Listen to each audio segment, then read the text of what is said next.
2025年即將結束，而我亦都即將結束我17年嘅立法會議員生涯。臨別在即，我想同大家分享3點感受。第一，多謝市民支持，收到好多市民嘅來信啦，有部分咧仲來自香港以外嘅地方，好開心咧，一直以來工作得到大家嘅認同。呢啲求助個案解決問題之後咧寫來嘅心意卡，亦係我多年來做公職嘅原動力之一。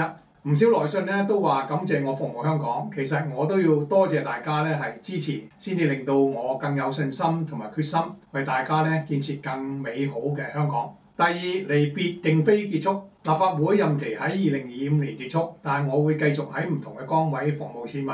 除咗喺行政會議同埋好多公營機構等職務，大家應該都留意到咧，特首委任咗我加入就大埔宏福苑火災成立嘅獨立委員會，呢個都係我2026年嘅重要工作之一。我會認真審視火災原因，同埋提出建議，防止同類事件咧再次發生。第三，繼續服務保險界。我做咗17年保險界議員，處理咗1200宗求助，好多咧都係保險賠償嘅問題。喺我介入之後咧，大部分都獲得解決。好多市民都唔了解不保事項，或者遇到事故後咧冇向本公司報告，因此違反保單條款而被拒賠。離開立法會後咧，我會換個身份協助處理涉及賠償問題等爭拗，確保咧投保人得到應有嘅賠償。衷心感謝各位網友多年嘅支持，我好珍惜每星期喺呢個平台同大家分享我嘅諗法。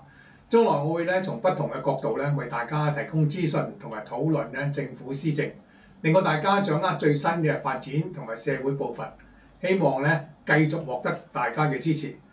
2026年即將來臨，我祝願大家同埋家人咧身體健康，家庭幸福美滿，事事順利。